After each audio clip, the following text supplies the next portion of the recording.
Oh, it's a fish. Yeah. Oh my god. Oh, it's a snag, but it's huge. It's enormous.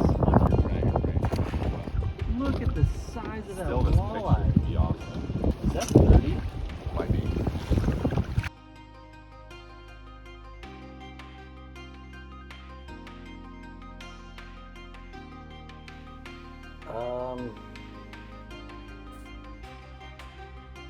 Is this good?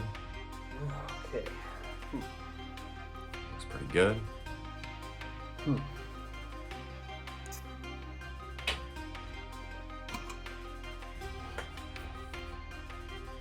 Lights, camera, action. I'm gonna go old school hat for this one. Yeah.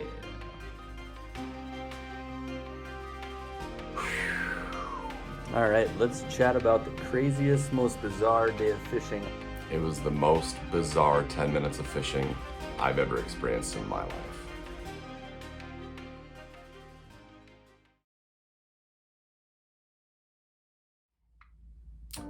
So it was my dad, my brother, and I on a fall fishing trip this past year, October.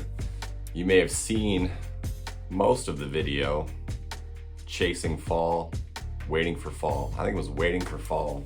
We had just gotten done with the first day. It was a great day, hammered a lot of nice fish. Dad got the biggest fish that we'd seen out of the lake that year. Yes! Oh my God! Hold it good on the belly, supporter. Oh, baby. That's amazing. You guys wanna go in? That's a 28-inch pig.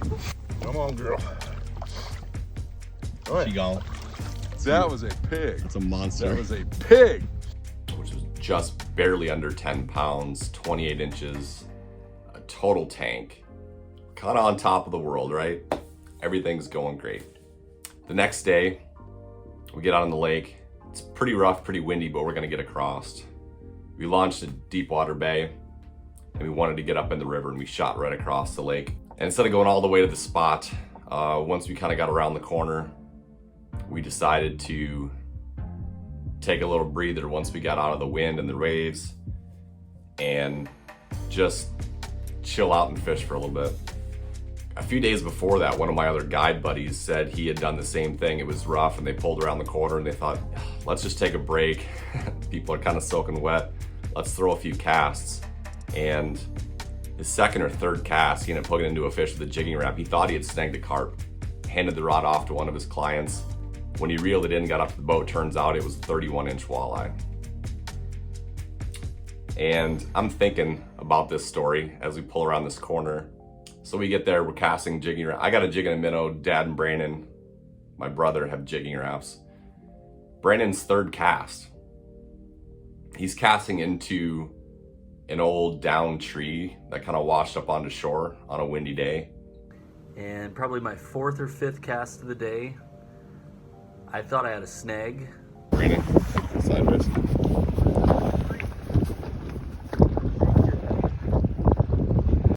Next thing we know, the log starts moving. Oh, it's a fish. Yeah. Oh my god. Yeah. I've never felt anything this heavy before. Big time. It's definitely a big fish. So I'm thinking probably a pike, maybe a snagged carp like my other guide buddy had thought.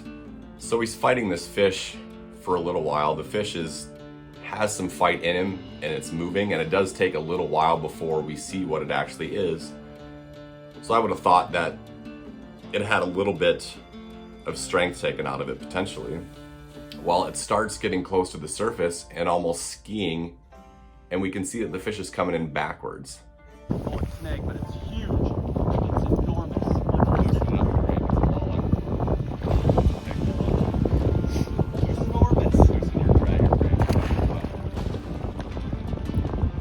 Oh, he is snagged, and that's a mammoth fish. He has this fish snagged in the tail, and it is a monster walleye. That is huge. You can make some hard runs. Have that drag. That's an oinker. God, I wish I had him in the mouth. This is... That is massive. Hey, you're missing out on this fight, that's for sure. Sometimes they fight like hell this way, though. So the fish starts to get closer and closer to the boat. Look at the size of that Still, this thing walleye. would be awesome. And we're just like beside ourselves. And the first thought that we both had was like, dang it, why is this fish snagged? Like, why didn't the fish bite it? Why didn't he get hooked in the mouth, right? Because it's not like, if you're looking for a trophy fish, it's not a legit catch. If you snag it in the tail, you have to release the fish. We were all pretty heartbroken when we realized that it was tail hooked, because that's not a fish that you can say you legally caught, you know. So all right, the mentality in the boat changes to, let's just get this fish in the boat, take a photo with it, and just appreciate this massive walleye, which is probably the biggest fish, the biggest walleye that any of us in the boat had ever seen in person. So we're a little disappointed, and it's just a little bizarre. I mean, this fish is just skiing across the water, and the closer it gets to the boat, the bigger we can tell that it is. And it is just an absolute monster. I've been fortunate enough to catch a 10-pound, 30-inch walleye before. I know what that looks like. We had just caught a 28-inch 10-pounder basically the day before. This fish was much bigger than any walleye I'd ever seen in my life. So the fish is skiing across the water, and I'm waiting for it, because normally if you have a fish snagged in the tail, at some point it makes a monster run. And depending on how well the hook's in the back of that tail, it could easily just rip right through the tail and be gone in an instant. And I am just waiting for this fish to make its run. So I'm standing there with the net, I'm ready. Dad has my phone up in the front of the boat, filming all of this. And it gets closer and closer to the boat. I'm waiting for it to make a run, and it never makes a run. And I'm like, I gotta take a stab at this quickly, because if it does run, it's gonna be gone. I wanna get it before it's gone. But it just sat there, so I just took that stab and tried to pancake the thing into the net. Is that 30? Might be. No! That fish just got away. It was sideways on the net, wasn't it?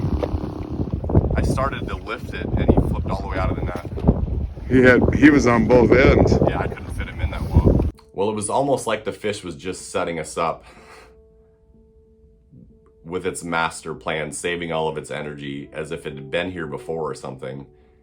And I go to pancake that thing, and it falls into the net like this, and I lift up out of the water, and this fish shakes so violently this way and pushes its tail and its nose, fly straight up out into the air, into the water. It's still hooked by the tail.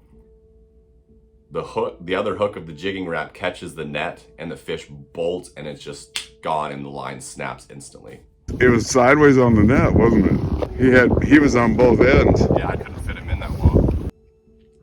And the next 10 seconds are a complete blackout blur for me. I remember hearing my brother scream at no at the top of his lungs. And I just I jumped up and down a couple of times and just stood there looking at the water like, what in the world just happened? Dad had stopped filming because he thought it was done. He thought the fish was in the net and in the boat. He wasn't even looking anymore, and he turns back and he goes, That fish just got away? and I'm like, yeah, it's gone. Oh boy.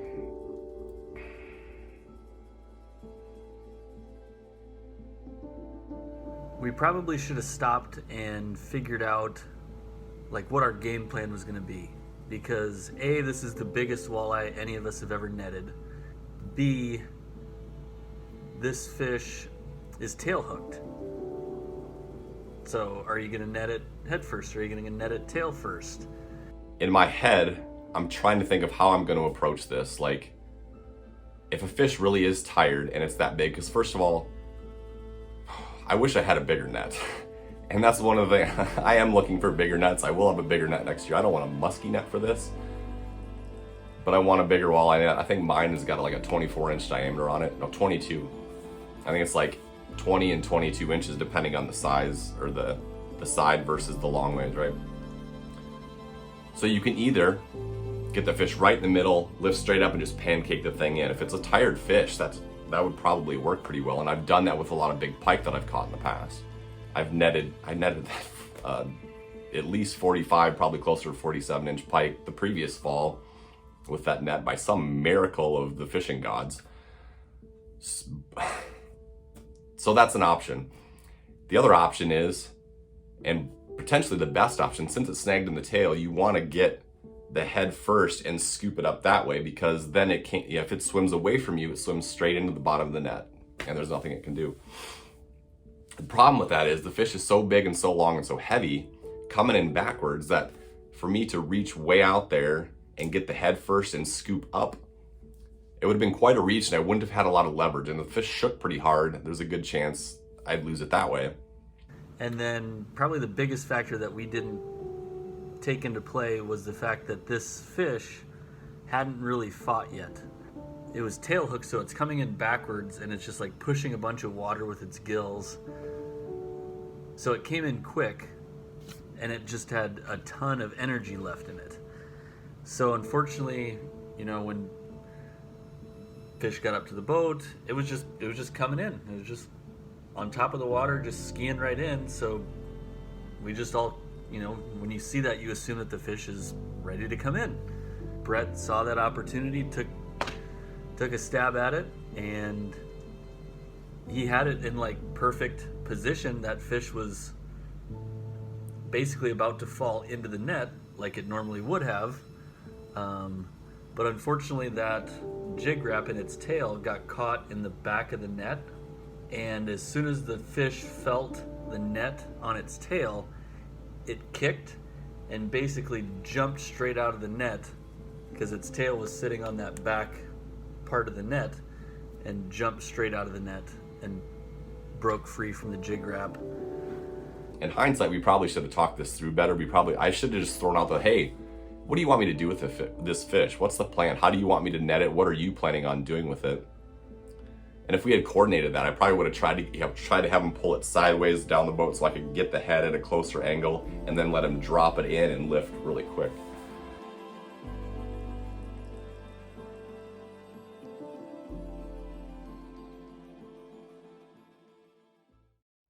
So my brother and I we both just took a moment, sat down on the boat.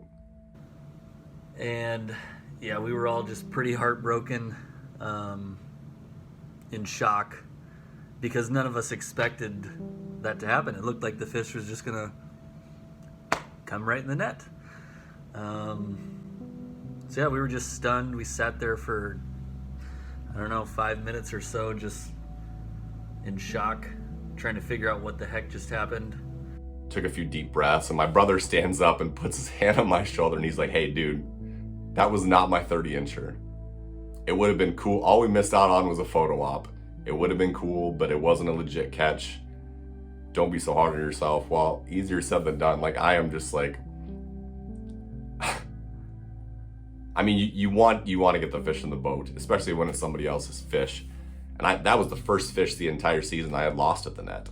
That was it. And granted, it was a very bizarre, weird situation with so many difficult variables, but it's hard not to be a little disappointed in the situation and yourself and everything that had gone on at that point.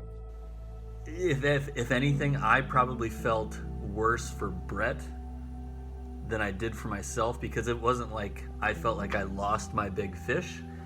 If anything, I was like telling Brett, hey, that's fine, man. Like, don't beat yourself up about it. It wasn't my big fish. It would have been cool to take a photo and hold it, but yeah, no hard feelings to Brett, obviously, because how can you plan for something like that?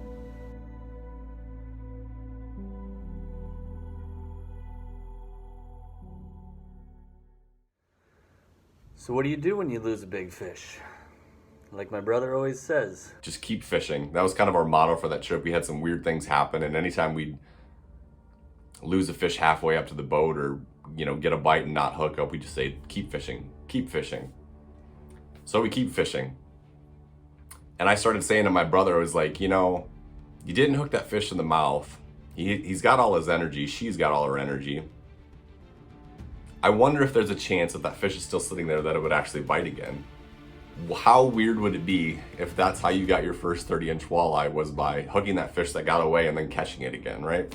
And crazy enough, my next cast, that same spot, I hooked into a fish that felt every bit as big than the fish that we just lost. God, he's just doing whatever he wants.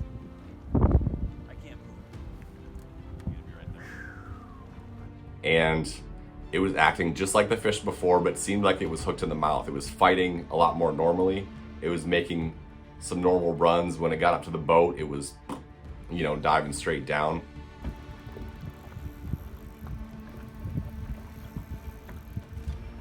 So Dad's got my phone again, he's filming again, and Brandon is just holding the rod as this fish just does what it wants to do and starts talking to the camera, setting up like, hey, here's the situation, here's what just happened, here's what we think might be happening now.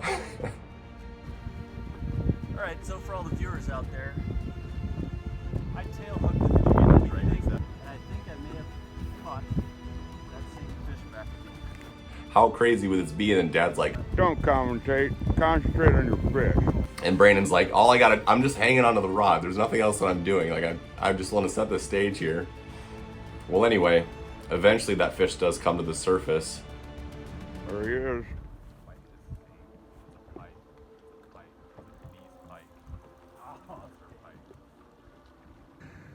well, unfortunately it wasn't that fish. Instead, it was what would have been my personal best pike by far. Holy, that's a fish. Giant pike. That's like 45. It's not the same fish, but it was definitely his personal best pike. I don't think he's ever caught a pike over 40 inches. This thing was probably 45. My previous personal best, I think, is somewhere between like 33 and 34 inches. Nothing big.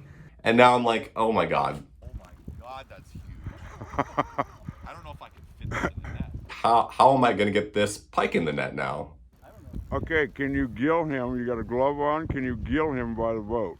Once the head comes up, grab him and lift him into the boat. Gill a fish that big with jig wrap in it though? I wish I had my glove. I've never seen a fish that big, but my brother did catch one that was right around that 45-inch length.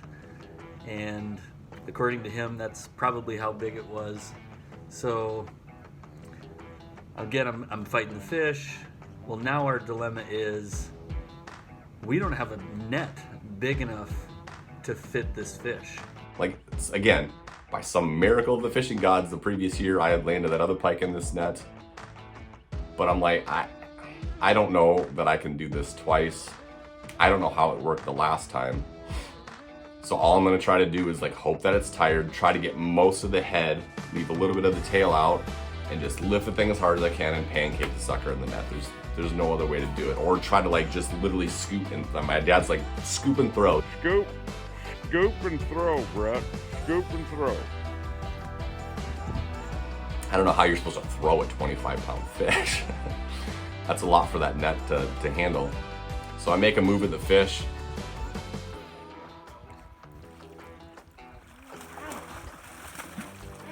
Yeah, it's just too hard. It shakes violently, breaks the line, and takes off back into the water. Big shocker. Just came straight out. And at this point, like, all I could do was basically laugh about it. Because what else can you do? I don't know. To lose your biggest walleye and your biggest pike of all time on back-to-back casts, it's just so absurd that it shouldn't even happen. That one I wasn't as disappointed about because I knew it was such long odds. But I'm sitting here scratching my head, looking at my brother just bewildered. Like, in a matter of 10 minutes, he had his personal best walleye and his personal best pike on the line.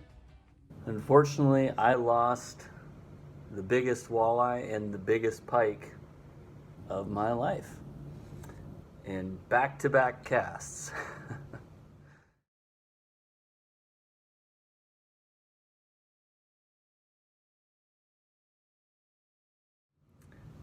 Yeah, unfortunately, it was just a crazy string of bad luck, and one of those days that you learn from. So we still had a great trip. I tied my personal best walleye, I think either that day or the next day.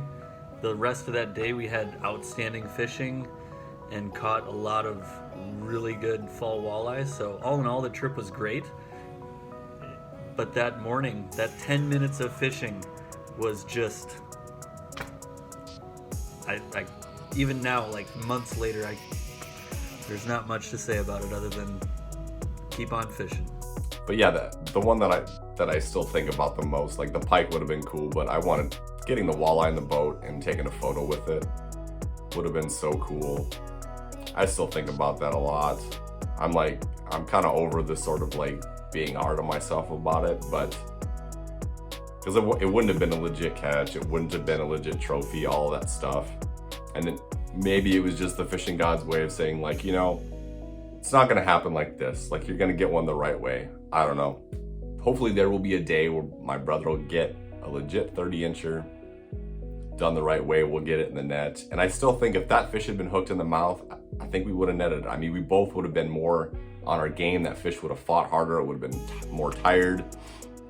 And I think we would have landed it. I think it would have been the story we wanted it to be, but it will forever be the weirdest, most bizarre 10 minutes of fishing of my life. Probably. I don't know what could ever eclipse that. And I've been sitting here hanging on to this footage all season, trying to figure like what should I do with this? What can I do with this? I didn't want to put it in that video because it seemed a little off topic, off theme. I think I wanted it to be its own little thing, because one of the things I want to do with this channel is I have tried to do in the past is not just show the good parts of fishing, but show the struggles too, because fishing isn't all happy, great success stuff. Like, bad stuff happens too. Sometimes the fish don't bite, sometimes you don't catch them, sometimes you snag a 30-some inch, 12, 13-pound walleye in the tail and it gets out of the net, right?